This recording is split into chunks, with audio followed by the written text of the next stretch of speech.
Story 1. My brother admitted to a prank that drastically changed my life 7 years ago. 7 years ago, when I, 17 male, was preparing for college at 17, I was trying to find scholarships. I applied to a scholarship run by a local family using money from a man in the family who was very wealthy. They eventually announced that a girl from our town had won, and I thought nothing of it. My brother's 27 male is now in AA and is making amends. He admitted to me that I won the contest. He said that an old teacher of his was on the scholarship board and saw him at the store and brought it up to him, assuming we knew. But we didn't know, as the letter hadn't come in the mail yet. But after she said something, he knew, and when the letter came, he took it. He was mad at me at the time, now he doesn't even remember why, and says that he responded to the letter thanking them but telling them I had received a full-ride scholarship to the school of my choice and no longer needed funding. He gave them his own cell phone number and said they could call him with any questions. He said they did, and he just convinced them I didn't need the scholarship and they should give it to someone else, so they did. He admits it was crappy of him, but still doesn't seem to think it was a big deal. He doesn't even see the value of the money lost because I still got to go to college, but the difference was that I ended up $40,000 with student loan debt. I still owe $35,000 and the interest is counting. The scholarship would have paid out a total of $45,000 over the course of my college education as long as I maintained minimum grades. His prank cost me tens of thousands of dollars. I know he's in AA and the goal is to make amends and fix relationships, but this honestly makes me never want to see him again. I spent college so incredibly stressed over money, and this could have solved so much of it, and he did this over something he can't even remember now. Where do I go from here? Am I supposed to let this go? Sorry, this is kind of a rant. I don't really know what I'm asking other than just general advice of how this should affect my relationship with him. I feel like I don't want any relationship with him at all, but now I might regret that years down the road. I think the thing that you should be basing how you approach this on is how he treats this. Because if he truly wants to make amends, the thing he needs, obviously you're probably not going to get $40,000 out of him. Even more with the interest, because student loan interest is absolutely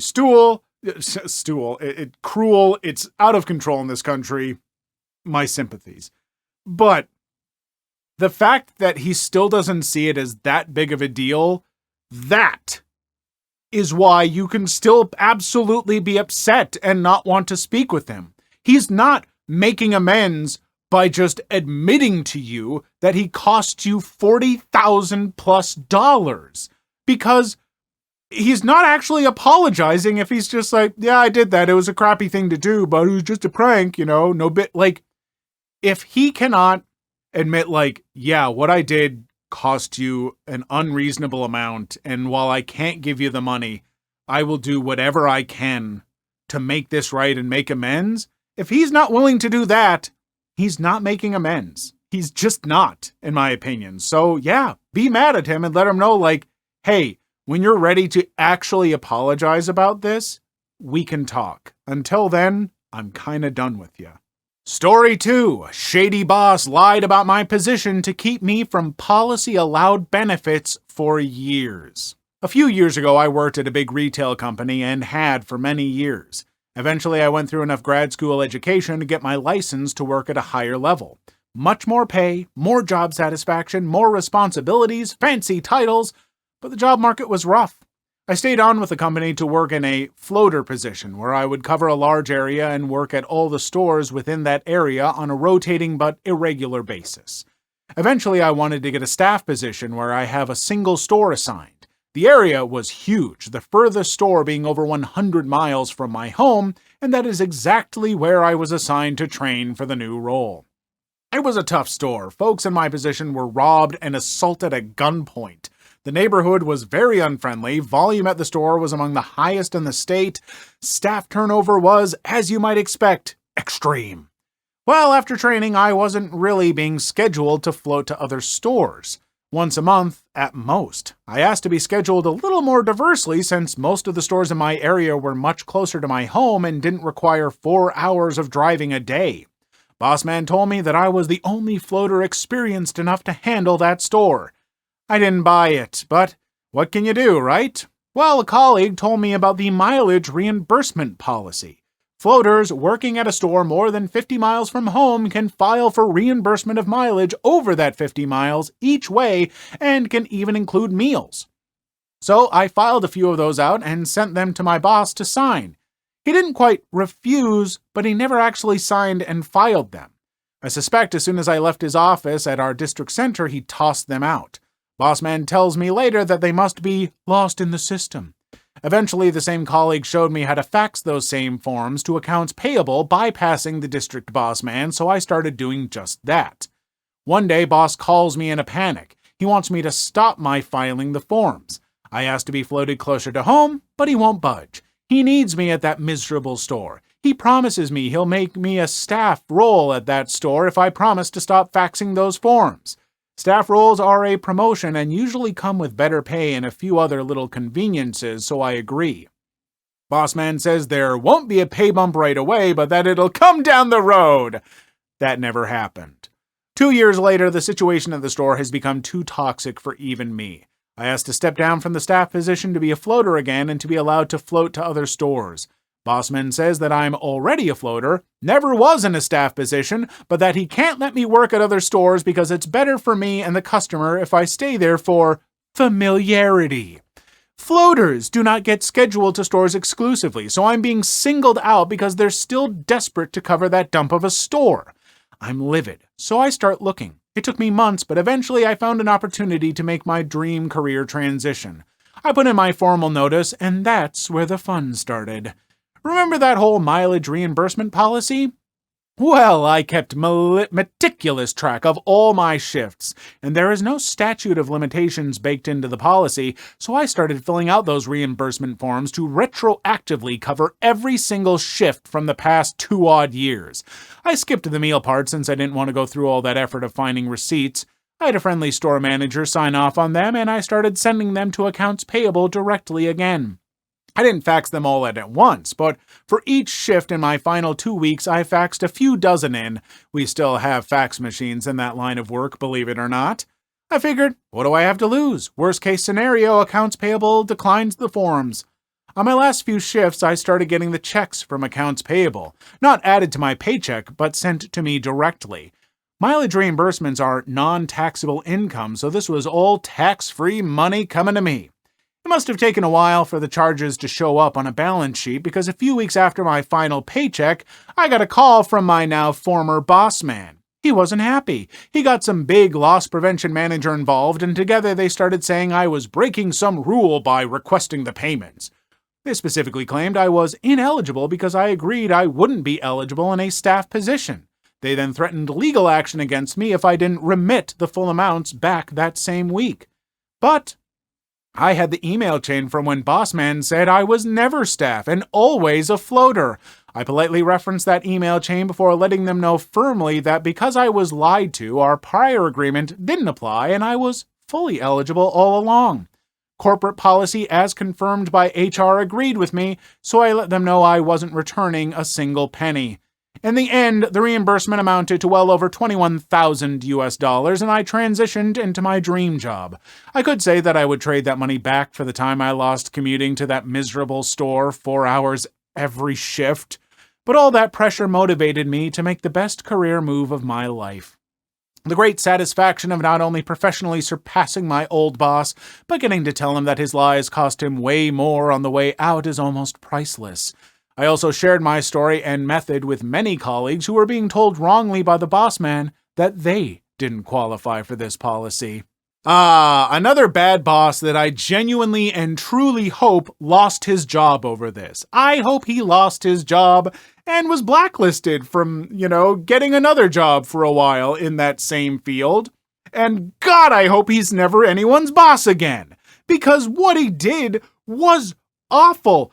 Making someone drive 4 hours a day and then trying to deny them mileage reimbursement? The fact that he's not in jail for that just shows how absolutely wacky this whole system is. I can't stand people who take advantage of others, especially to that level. Like, losing his job should have been the bare minimum of what happened. Story 3. I left my husband the day after our youngest moved out. He says I've deceived him all these years. My 49 female husband, 51 male, cheated on me. It was 10 years ago when I got a call from school saying that our youngest, then 9, was sick and needed to go home. When we arrived, I heard them in our bedroom. I panicked and made loud noises to let them know we weren't alone and that our daughter was with me. I'm crying just writing this. I still cry whenever I remember that day. The first year after that was the hardest on me. I felt so insignificant and inadequate, ugly and undesirable. We started therapy and my husband promised to do anything to make it work again. We moved apartments and bought new furniture, and I started a new habit of changing the sheets every night before bed. All of this wasn't as effective as that one morning when I woke up and realized that I wasn't in love with my husband anymore. After this realization, everything seemed easier moving forward. I saw him as a roommate and a great support raising the children. A good friend. We love our children and we wanted the best for them. For these next 10 years, we hardly ever fought and we raised 3 beautiful, happy, and successful young people. When I realized that I didn't love him anymore, I also stopped caring what if he did it again. It was one of my nightmares in the beginning. I didn't care anymore as long as I slept in clean sheets every night. Around Christmas, our youngest daughter, who's now 19, got her first contract for her own apartment. That's when I knew that I was free. I also set in motion my plans of moving out and getting my divorce. I found myself an apartment too, and I thought my husband can live in our apartment until we've settled everything up.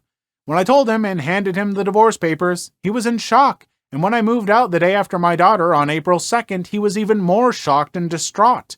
Now he's telling me that I've deceived him all these years, acting like I was fine when I wasn't, while he lived in regret every day for how he hurt me.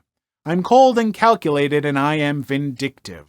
I don't recognize any of these accusations. I don't see things that way. I saw it as me, and him of course, doing the best with what I was dealt to make a happy and content life for our children. Our whole family, really, and I think I succeeded. What more can anyone ask of me? Edit, I'm thankful that you are reaching out. I'm sorry I can't chat with all of you. I will try to answer men and women who are going through / went through similar situations, and I want to help. Yes, we still had intercourse. It started again 2 to 3 years later. We used protection because I wouldn't let him touch me without it. I said we hardly ever fought, but if we did, it was about intercourse and the condoms. Also, it went from 2 to 3 times a week to 2 to 3 times a year. In my mind, if he cheated when we were very intimate and active, he was probably cheating now. It bothers me less and less with years. I don't know how long they were sleeping together. I don't know who she was. I never wanted to know. I just saw her once, and that was the only thing I didn't want to know in therapy. I don't know if he still slept with her or others. I just assumed he did because it was easier for me to expect the worst. I never said love you to him again, something we used to say often before. He continued saying it and always told me that he would wait for me to say it back. I didn't need to leave to find happiness sooner. I was happy and lucky having my children in my home. I didn't need more, but now I see no reason our happiness in staying. I never did what I did to get back at him or to get revenge. My children know I have left. They are sad, but my reason was good enough. I was out of love with them. They don't know the details, and we're keeping it this way. They don't need to know anything. No, I don't change my bedding every night now. I have no need. I mean, I always come down pretty dang hard on cheaters. Because, look, you did the cheating, you get kind of what you deserve. But also, like, if your cheating is discovered and then you and your partner are like, no, we're going to work through this and everything. Things are going to be fine. But this other person just kind of knows like, no, it's not actually fine, but whatever, we're happy. And I don't know. It leaves me feeling a little bit icky. I don't love that. Like, what if he was genuinely trying? What if he was genuinely completely faithful to her and willing to do whatever he needed to repair their relationship? And for those whole 10 years, she was just like, nope, whatever. Like, I get that cheaters get what they deserve. And like, I don't normally have sympathy, but at the same time, it does feel kind of like lying to him, Like, yeah, he definitely deserved something. I guess I don't know if he deserved that. And I don't know, maybe I'm being too sympathetic or whatever. Like, in my mind, it's just like, no, if you're not in love with him and stuff like that, then you just go, no, I don't think we can make this work. I'm not in love with you. We should get a divorce. Like, let him know earlier on. I don't know. What do you all think? Because I feel conflicted, but this doesn't feel quite right to me. Story 4. Boss went back on their word, manager backstabbed me, so I helped get their store shut down. A few years ago, I got hired on as a general manager for a small corporate chain specializing in ice cream. They weren't doing well as the pandemic had just ended and they needed someone to boost their sales. I was hired on with the promise that once I doubled the sales of the store, I'd get a substantial pay raise. I hit that goal 5 months into the job. During my 6-month evaluation, I was given a small raise, not even half of what I'd been promised. I was told that the store was still catching up, so they couldn't afford the raise they'd previously quoted to me. If the store continued on its upward track, I'd get my raise at my 1-year evaluation. Yeah, no. I started looking for other jobs and stopped going above and beyond in my duties. The assistant manager I'd hired noticed and took up the mantle, secretly going to my boss to get my job. After a month, it worked. They were going to demote me and promote her to general manager before I quit. A few months later, a friend sent me a screenshot of a post on Facebook where a girl was warning people not to work at that shop because they won't pay you. I reached out to her, found out she hadn't been paid for a week's worth of work, and the GM, my old AM, wouldn't do anything about it. The corporate number wasn't publicly listed, but I still had it saved in some emails, so I gave it to her and told her she ought to let corporate know what's going on in that store. The store was shut down by the end of the next week. It was closed for a month before having a grand reopening with new owners and management. I got revenge in a 2 birds, 1 stone kind of way. First off, I very firmly believe that if you're taking on a job where they're like, well, we can't pay you what you're worth right away, we got to get things back on the feet, but once we do, in half a year, we're going to bump you up to this pay, you get that in writing, signed. You make that a contract. Like, this isn't just like, oh, buddies, yeah, sure, we'll do that because we're friends. No, you're not. It's a business. It's a job. Get that stuff in writing because then they have to stick to it. And if they're like, oh, but we still can't really afford it. Well, then you shouldn't have promised that price. I'm sorry. So, yeah, 100% A-okay with that store getting shut down and those folks and owners losing their job. I hope the other people who worked there were hopefully able to get hired back because they didn't deserve to lose out on that just because the owner and the manager at that time were pieces of garbage. Story 5. Former roommate left a large painting he made 15 years ago. He's now a world-famous painter charging 5 figures for paintings. A group of 4 high school friends all rented a large place in Philadelphia about 15 years ago. I was the last one still there on the lease after 7 years in the apartment. A lot of my friends left behind stuff, and what wasn't thrown away I just took home to my parents' basement, one of which is a gigantic 5-foot by 5-foot painting of one that one of my friends made. I reached out to them, and they all said just trash everything, basically.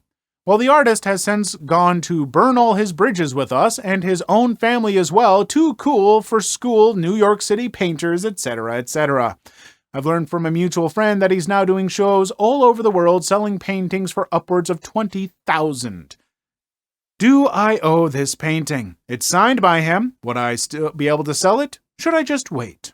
I mean, you should definitely sell it at some point because he's burned bridges and he just left it with you. Like at that point, ownership is, 9/10 of the law or whatever they said. Like if something's been left with you for 15 years or 7 years or 8 or wherever it was, that's yours now. Like that person never said like, I want you to just hang on to this for me. No, he goofed up.